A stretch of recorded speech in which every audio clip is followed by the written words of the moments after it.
Hello, bienvenue. Entrez, suivez-moi. Moi c'est Diego d'ici Salas, producteur, DJ bruxellois.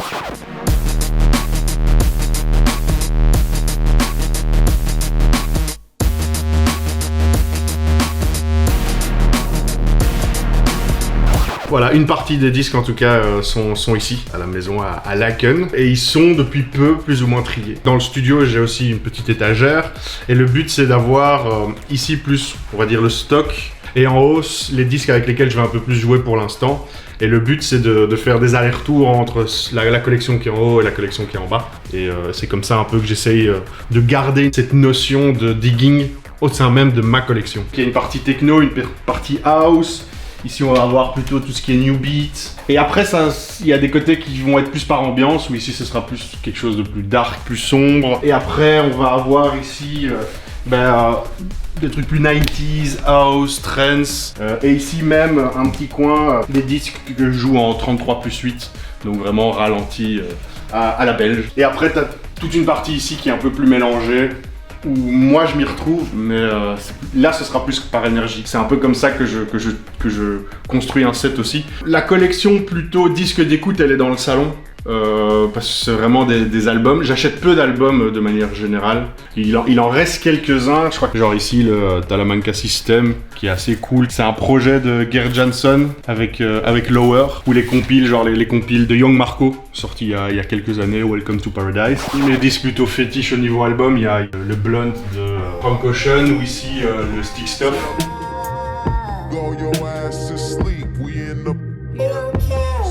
Mais dans les disques qui m'ont marqué, en fait, en gros, les disques qui sont ici au-dessus sont des disques qui m'ont particulièrement touché. Il y a celui-ci par exemple, qui a un album que j'ai chopé il y a, je pense, 2-3 ans. Ça s'appelle Diamond Harbor Beyond Sound. C'est un espèce de disque folk, un peu cosmique, comme ça, qui est sorti en 1982. En fait, apparemment, le gars, c'est un disque qui est devenu très cher. Les gens ont essayé de le ressortir, mais impossible de retrouver le gars. Il est devenu un peu gourou d'une secte en Inde. Déjà, la pochette, je l'adore. Et le disque est dingue.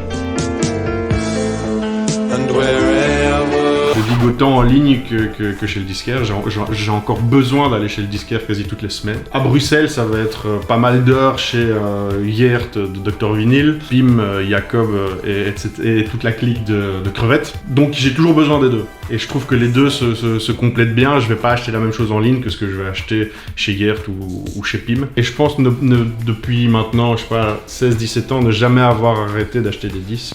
Ici, j'ai pas mal de trucs que j'ai chopé chez Geert de Dr Vinyl. Il y a celui-ci, Enumo, Acid Rain, qui est un truc new beat assez rare. Mais c'est vraiment tout ce que j'aime dans la new beat sans le côté, on va dire, le plus cliché et kitsch qu'on peut imaginer.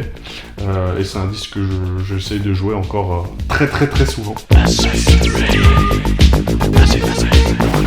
Il y a celui-ci qui est assez marrant, qui était sorti à l'occasion de la sortie du docu Sound of Belgium, qui est en fait un disque qui reprend quelques gros tubes new beat, voire trends de l'époque comme Push Universal Nation, mais avec un orgue qui avait été créé par Walter Huss. Et c'est assez cool.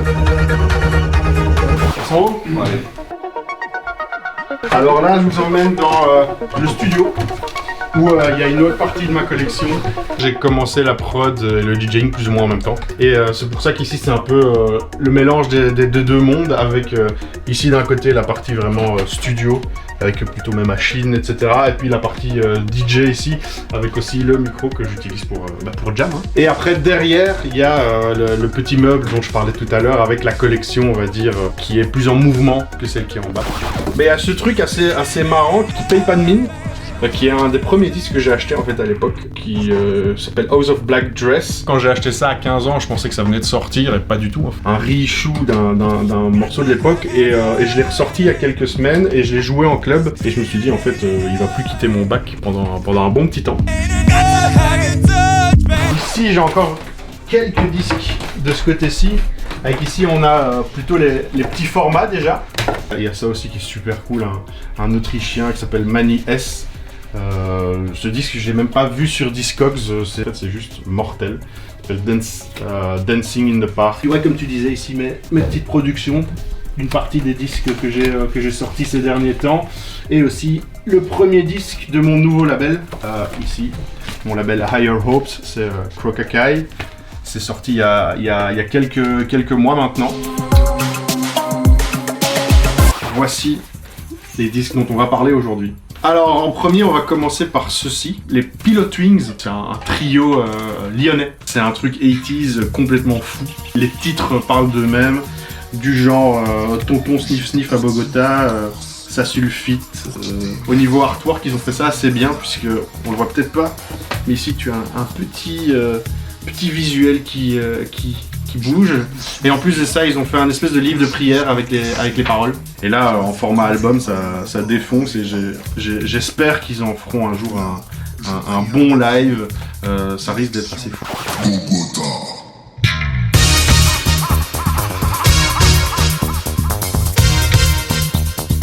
Alors, on continue avec ceci.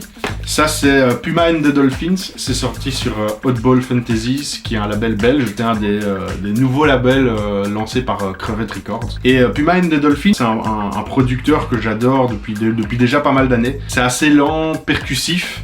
Et ici, ça représente tout ce que j'adore vraiment dans un EP. Toutes les raisons d'acheter un EP se trouvent dans ce disque, que ce soit même au niveau de l'artwork, au niveau du son, c'est mortel. Je l'ai depuis quelques mois et j'ai toujours pas arrêté de le jouer.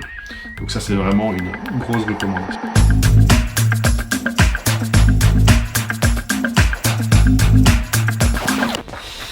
Et puis, on va terminer avec ceci, une compile du label Lio Press. C'est leur première compile, c'est leur première sortie. La compile s'appelle Sober Stab.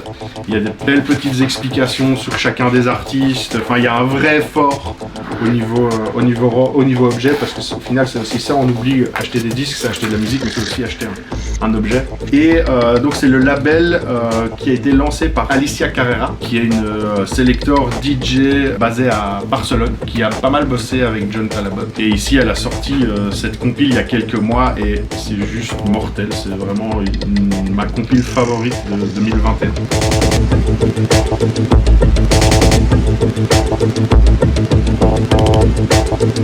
J'avais ce truc là qui est sorti sur Go Pass Production avec le petit logo de la SNCB, qui est un disque New Beat assez cool à jouer en 33+8. Et en gros, je ne sais pas si c'est vraiment un disque qui a été produit par la SNCB à l'époque, mais ça s'appelle Go Pass Locomotion, mais il est juste mortel. Go Pass.